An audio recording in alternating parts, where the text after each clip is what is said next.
Revelación, capítulo 21, versículo 22. Y yo no vi templo en ella, porque el Señor Dios Todopoderoso y el Cordero son el templo de ella. Hoy quiero hablar un mensaje que titulé Dios como templo. Dios como templo. Entonces, gloria a Dios por eso. Saben, hermanos, acabo de llegar de la conferencia de los creyentes de la Biblia Reina Valera Antigua, 1865, en Miami. Fue un tiempo de compañerismo, de cercanía, de aprender unos de otros, de salir y compartir con los hermanos, pasar el tiempo juntos. Y yo sigo pensando que uno encuentra a Dios en el otro, en los otros, porque Dios es inmanente, es decir, Dios está en todas partes y Dios está en toda su creación, en todas las personas. Como dice el libro de los Actos, capítulo 17, versículo 27. Actos 17, versículo 27, dice así: para que buscasen a Dios y en alguna manera palpándole hallasen, aunque por cierto no está lejos de cada uno de nosotros. 28, porque en Él vivimos y nos movemos y tenemos nuestro ser. Como también algunos de vuestros poetas dijeron, porque somos también su linaje, porque en Él vivimos y nos movemos y tenemos nuestro ser. Así, mis hermanos, lo infinito que es Dios está presente en lo finito que somos nosotros. Dios es inmanente al mundo porque Él es su creador, su fondo permanente. Hace años una mujer me decía, yo veo en la hermana tal el amor de Dios. Yo veo en el pastor tal la sabiduría de Dios. Yo noto en tal hermano el celo de Dios. Y seguro que así es. Y seguramente aún en ese pastor, en esos hermanos, hermano, alguna contaminación habrá por su propia naturaleza pecaminosa, por las mismas contaminaciones que nos da la sociedad. Pero Dios sigue ahí, como fondo creador permanente. Todos los seres que somos finitos, que tendremos un fin, estamos trascendidos por ese Dios infinito, que no tiene fin, que es eterno. El libro de la Revelación de San Juan, comúnmente llamado Apocalipsis, nos lleva en esa dirección. Nos lleva a ver a Dios en su fondo, a descubrir ese fondo infinito, creador, permanente que es Dios. Por eso ese versículo que leímos, allí dice que en la eternidad no hay templo, que en la ciudad de Dios no hay templo porque Dios es su templo. Mira lo que dice el capítulo, otra vez, en Revelación nuevamente, 21, 22. Y yo no vi templo en ella, porque el Señor Dios Todopoderoso y el Cordero son el templo de ella. Yo no vi templo en ella porque el Señor Dios Todopoderoso y el Cordero son el templo de ella.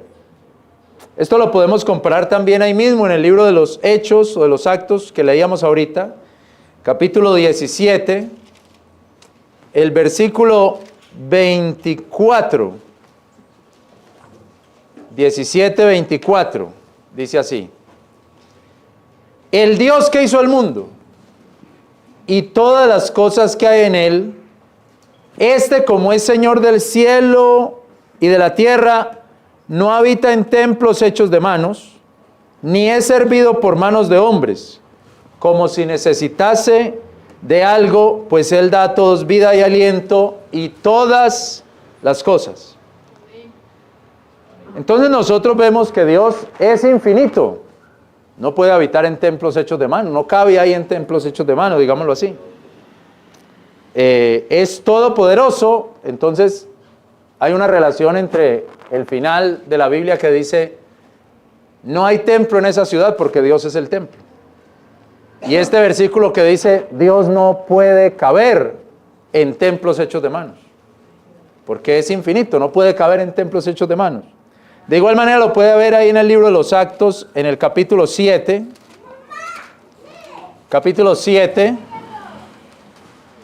el versículo 48. 7:48. Sin embargo, el Altísimo no habita en templos hechos de manos, como el profeta dice, el cielo es mi trono y la tierra el estrado de mis pies. ¿Qué casa me edificaréis? Dice el Señor, o cuál es el lugar de mi reposo. ¿No hizo mi mano todas estas cosas? Este hecho, mis hermanos, de que Dios no quepa en templos humanos, es una verdad muy grande, porque hacer un templo no es una cosa sencilla. Un templo no es algo sencillo, es algo muy luchado, muy trabajado, muy planeado, edificado, es algo difícil. Miremos entonces un poquito sobre este asunto de los templos. Hay una sentencia en el libro Apocalipsis muy interesante que nos muestra que el templo es un paralelo con el tabernáculo. Vamos a Revelación capítulo 15. Revelación capítulo 15. El versículo 4 y 5. Amén. ¿Estamos ahí? ¿Quién no te temerá, oh Señor, y no glorificará tu nombre? Ese fue el tema de la última predicación que di acá, ¿cierto? Con temor y gozo. ¿Quién no te temerá, oh Señor, temor, y no glorificará, temor y gloria? Porque tú solo eres santo, porque todas las naciones vendrán y adorarán delante de ti, porque tus juicios son manifestados. Versículo 5. Y después de estas cosas miré, y aquí el templo, ahí dice el templo, del tabernáculo, dice el tabernáculo, del testimonio fue abierto en el cielo. Entonces hay un paralelismo entre el tabernáculo y el templo. O al tabernáculo le dice templo. El templo del tabernáculo del testimonio fue abierto en los cielos.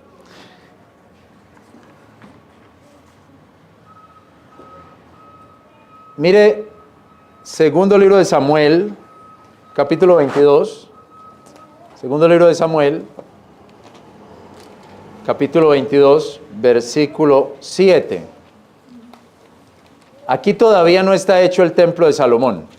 O sea, lo que hay es el tabernáculo. Segundo libro de Samuel, capítulo 22, versículo 7. Mira qué versículo tan hermoso. Segundo libro de Samuel, 22, 7. Cuando tuve angustia, invoqué a Jehová y clamé a mi Dios, y él desde su templo oyó mi voz. Mi clamor llegó a sus oídos. Mire qué belleza de texto. Cuando tuve angustia, invoqué a Jehová y clamé a mi Dios, y él desde su templo oyó mi voz. Mi clamor llegó a sus oídos. Aquí todavía no está hecho el templo de Salomón. O sea que tendría que ser este templo que habla acá, el tabernáculo, que era la tienda que ellos habían levantado, y ahí hacían una adoración, un altar móvil que lo llevaban, o era el cielo, este templo mismo es el cielo. Y él escuchó desde su templo y respondió mi oración, y mi clamor llegó a sus oídos. Si eso es así, hermanos, el tabernáculo construido en el desierto fue el primer templo para Jehová. Un templo móvil, portátil, pero al fin y al cabo un santuario. La importancia de ese templo portátil está en que ahí habitaría Dios. Mire Éxodo 25. Éxodo 25. Versículo 8 y 9. Éxodo 25, 8 y 9. Y hacerme han santuario, y yo habitaré entre ellos, conforme a todo lo que te mostraré, es a saber, la semejanza del tabernáculo y la semejanza de todos sus vasos así haréis. Hay dos cosas. Primero, Dios mandó a hacer ese tabernáculo. Segundo, Él habitaría ahí en ese tabernáculo. Bueno, hay tres cosas. Y tercero, lo tenían que hacer conforme Él decía que lo tenían que hacer. Así toda la construcción, como los vasos y lo que ponían ahí, todo conforme a como Él dijo, así lo tienen que hacer, de esa manera. De esa manera. Entonces, sorprende, mis hermanos, que el primer interesado en que se haga un templo es Dios. El primer interesado en que se haga ese tabernáculo es Dios mismo. Sorprende eso y sorprende aún más que diga que lo hagan conforme a como Él dice que lo hagan, con esas medidas y con los vasos que Él quiere que lo hagan. Y aún más que en la carta a los Hebreos dice, especifica, que ese tabernáculo que Él mandó a hacer es modelo, es tipo de un tabernáculo que está en el cielo. Hebreos capítulo 8. Hebreos, carta a los Hebreos, capítulo 8.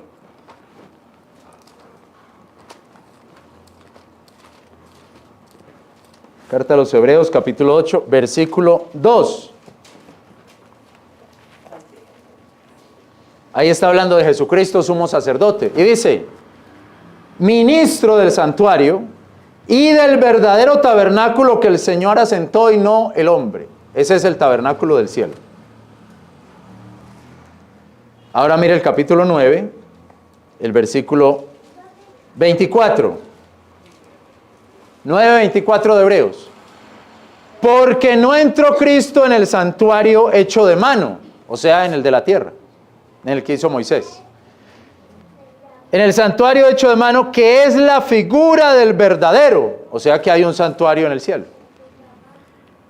La figura del verdadero, más en el mismo cielo para presentarse ahora por nosotros en la presencia de Dios. Aquí entonces nuevamente hay tres situaciones importantes. De un lado está que Dios es mucho más que un templo. El hombre no puede reemplazar a Dios por un templo, porque Dios no cabe en templos hechos de manos. No cabe en templos hechos de manos.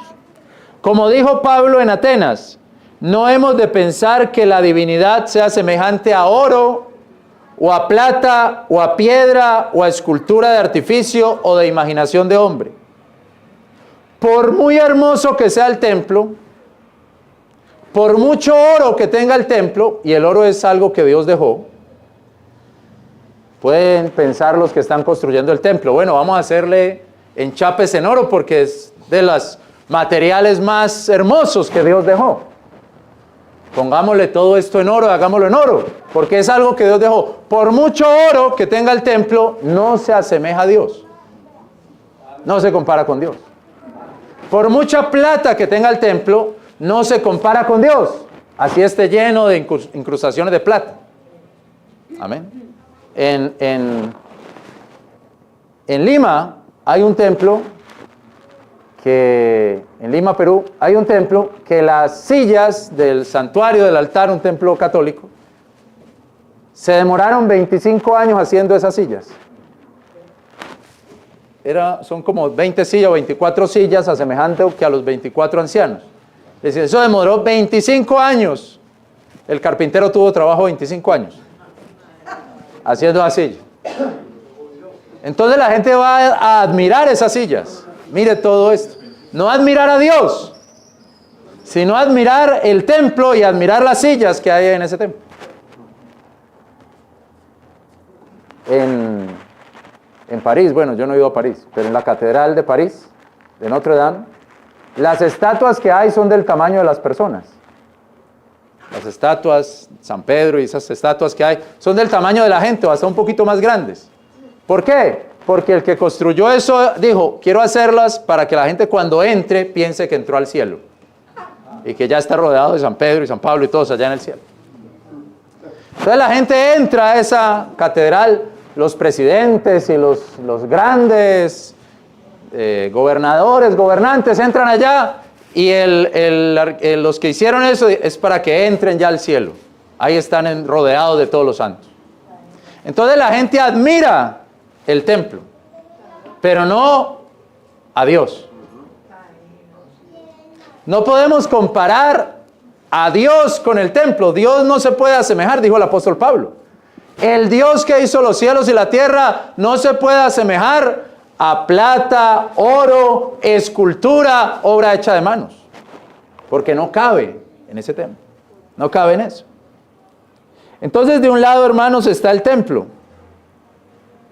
Por muy hermoso que sea, por mucho oro, por mucha plata que tenga, por muchos adornos, incrustaciones, elaboraciones, el templo no es Dios.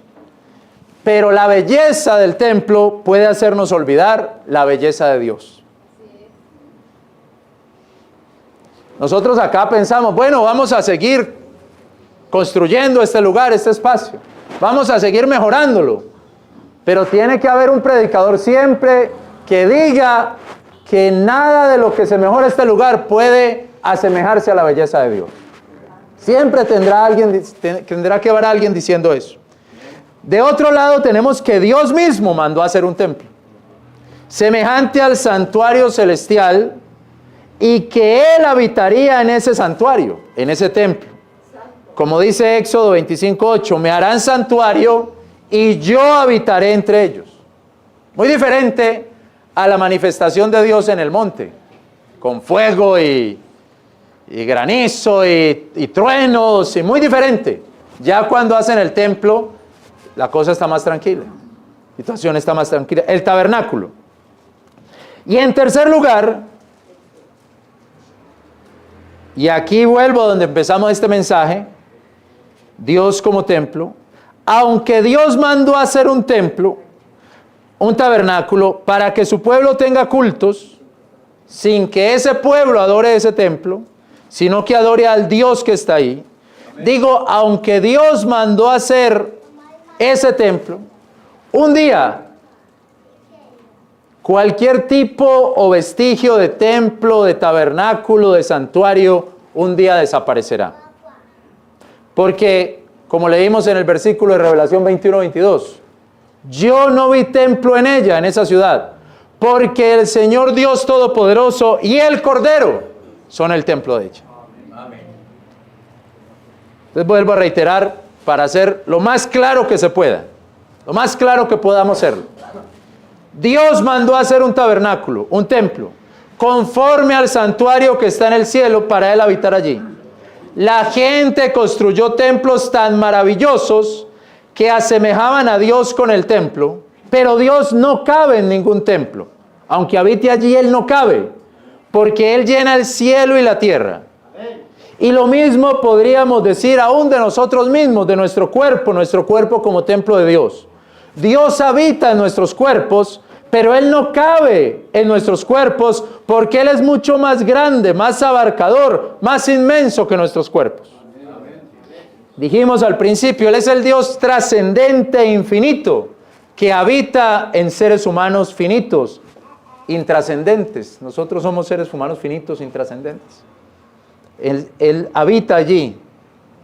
Así que de pronto eso es muy duro decirlo, porque hay gente que es un poquito orgullosa, pero realmente somos intrascendentes. Amén. Por muy bonito, muy bonita que usted sea, es una persona intrascendente, comparado a la majestad de Dios, a la altura de Dios. El libro de Revelación, entonces, muestra el fin de estas cosas pasajeras, que tienen un tiempo. Un día no habrá más templos, no habrá más lugares de culto. Incluso nuestros cuerpos serán transformados. Nosotros aquí tenemos un lugar de culto y creo que cumple las funciones de un lugar de culto, de hacerle culto a Dios. Es el sitio de la misericordia. Aquí venimos a pedir a Dios misericordia. Es un lugar de perdón. Aquí venimos a orar, a pedirle a Dios perdón y recibimos el perdón de Dios. Es un lugar de comunión. Aquí compartimos, comemos juntos, charlamos, oramos los unos por los otros. Es un lugar de adoración. Alabamos a nuestro Señor, cantamos unidos, entonamos canciones al Rey de Reyes. Todo eso pasa en nuestro servicio y pasará en otros lugares. Lo estaba viviendo la semana pasada allí en la iglesia en Miami, con mis hermanos allí. Y seguramente mientras yo lo vivía allá, ustedes lo vivían acá. ¿Por qué? Porque Dios ni cabe aquí ni cabe allá. Porque Él es trascendente en su omnipresencia, en su omnipotencia. Él está aquí y está allá al mismo tiempo. Este templo aquí no lo puede contener y ese templo allá no lo puede contener. Entonces, un día Dios será todas las cosas. No habrá templo porque Dios será el templo. No habrá sol porque Dios será la luz. No habrá llanto porque Dios limpiará toda lágrima. Revelación 21, 23.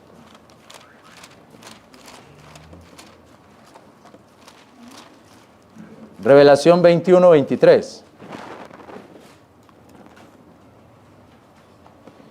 Y la ciudad no tenía necesidad del sol, ni de la luna para que resplandezcan en ella, porque la gloria de Dios la ha alumbrado y el Cordero es su luz.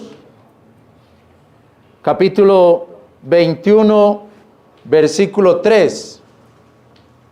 Y oí una gran voz del cielo que decía: he aquí el tabernáculo de Dios con los hombres. Y Él morará con ellos, y ellos serán su pueblo, y el mismo Dios será su Dios con ellos. Y limpiará Dios toda lágrima de los ojos de ellos.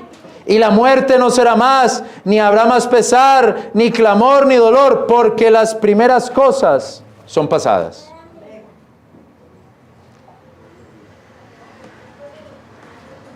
Y el que estaba sentado en el trono dijo: he aquí yo hago nuevas todas las cosas. Quiero decir entonces, Dios está en todas partes, pero un día su omnipresencia, su omnipotencia se manifestarán de manera directa. Miremos lo que dice 1 Corintios 15. Primera carta a los Corintios, capítulo 15, versículo 28. 15, 28. Amén, hermanos. Amén. Lleguemos ahí. 1 Corintios 15, 28. Primera carta a los Corintios 15, 28 dice: mas después que todas las cosas le fueren sujetas, entonces también el mismo Hijo se sujetará al que le sujetó a él todas las cosas, para que Dios sea todo en todos. Un teólogo antiguo, filósofo, Juan de Valdés, escribía en este comentario a los Corintios: Dios está en este momento sujetando todas las cosas a Cristo. Y finalmente Cristo se sujetará al Padre, para que todo aquello que está sujeto a Cristo también esté sujeto al Padre. Y Dios viene a ser todo en todo, todo en todos. Aunque Dios gobierne en este momento y sea todo en todo, lo hace a través de otras criaturas sobre otras criaturas, y en los que son suyos mediante Cristo. Pero en la vida eterna Dios será todo en todos, inmediatamente y por sí mismo. Ahora, hermanos, eso en términos, digamos, muy teológicos, pero digámoslo en términos prácticos. En la eternidad no habrá templo, porque Dios será todo. Dios será todo. Dios será todo en todo. Dios será todo en todos. Y podemos cambiar la palabra templo ahora por la palabra iglesia, haciendo un paralelo. Aquí en la iglesia encontramos amistad con los hermanos y las hermanas. Y ahí está Dios en esa amistad. Pero mejor que eso, mejor que esa amistad que encontramos en la iglesia, es tener a Dios personalmente como mi amigo. Amén. Isaías 41:8. Isaías 41:8.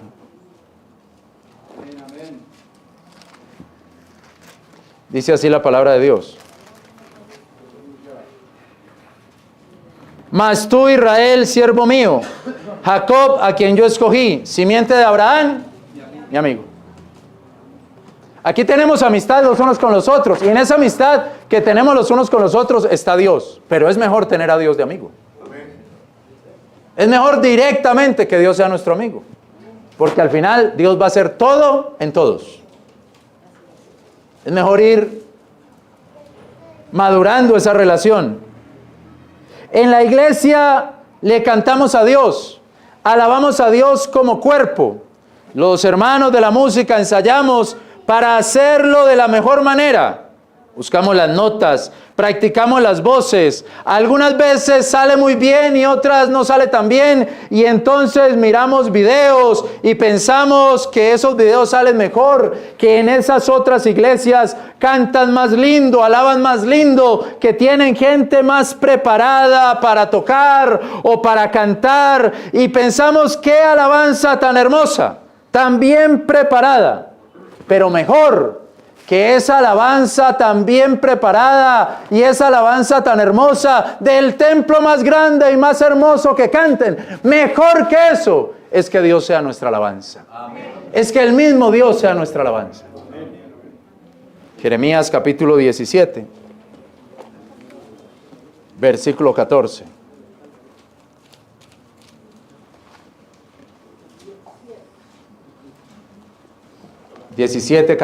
Jeremías. Sáname, oh Jehová, y seré sano.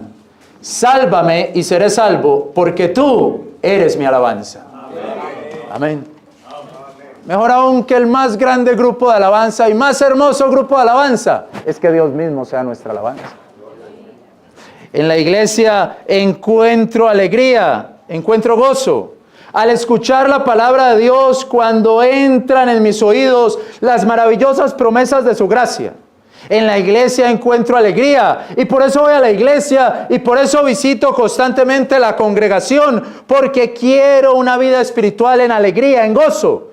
No quiero una vida donde esté llorando todos los días. Por eso voy a la iglesia, para descansar de esa maldecida opresión que está devorando mi alma. Y bendita sea la iglesia donde me puedo desahogar y que salga de mí una sonrisa. Y bendita sea la iglesia donde después de las lágrimas llega el reposo y llega el gozo. Y bendita sea la iglesia donde después del dolor puedo tener descanso y escuchar la palabra de Dios que me imparte vida y me imparte gozo. Pero hay todavía un camino más excelente. Hay todavía un camino mejor preparado, con la alfombra roja ya lista y acondicionada. Más bendita que esa iglesia, mucho más bendita que esa congregación. Dios es mi alegría. Dios es mi gozo. Dios es el júbilo de mi corazón. Esa es mi verdadera alegría. No debe ser la iglesia, debe ser Dios. Dios como el gozo y el júbilo de mi corazón. Mira lo que dice Salmo 43:4.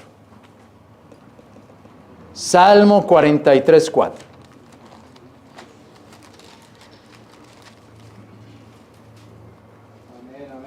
Y entraré al altar de Dios, al Dios, alegría de mi gozo. Y le alabaré con arpa, oh Dios, Dios mío. ¿Quién es mi alegría? Dios mismo. Dios mismo es mi alegría. Señor, no te alabamos para sentirnos bien. Te alabamos porque la alegría de nuestro corazón se llama Jesucristo. Y un día Dios será todo en todo. La ciudad no tenía necesidad de sol ni de luna para que resplandezcan en ella, porque la gloria de Dios la ha alumbrado y el Cordero es su luz. Hermanos y hermanas, en un mundo lleno de tinieblas, vamos a la congregación para tener algo de luz, algo de iluminación. Esperamos una palabra, una frase, una sentencia, un consuelo, una exhortación, algo de luz que alumbre nuestras vidas, que llegue a nuestros corazones, que nos diga qué camino seguir. Este mundo nos enceguece, nos encandila, nos hace andar a tientas. Y entonces vamos a la iglesia a pedir alguna luz que nos permita razonar y tomar las mejores decisiones. Incluso, mis hermanos, yo he hablado con gente que ha pasado por esta iglesia. Yo he hablado con gente que ha pasado por esta iglesia y me dijeron: pastor, yo fui ese día a la iglesia para escuchar una palabra. Y como que la escucharon porque no volvieron. Yo iba a escuchar algo que Dios me tenía que decir. Y como que la escuchó porque no volvió. Y es verdad, venimos a la iglesia a que Dios nos dé algo. Pero más que una iluminación que salga del púlpito, nuestra iluminación es Dios mismo. Nuestra verdadera luz es Él mismo. Por eso no lo estamos buscando por aquí un día y por aquí otro día y por aquí otro día. No, Él es permanente luz en nosotros. Dios era todo en todos. Muy bien, Dios puede utilizar al predicador para darnos una palabra, una luz sobre algo. Pero hay aquí un camino más excelente, un camino mejor preparado. Dios mismo. No las palabras del predicador, no las oraciones que expresa el predicador o las que están en una canción. Dios mismo es nuestra luz. Salmo 27:1 dice, Jehová es mi luz, mi salud, ¿de quién temeré?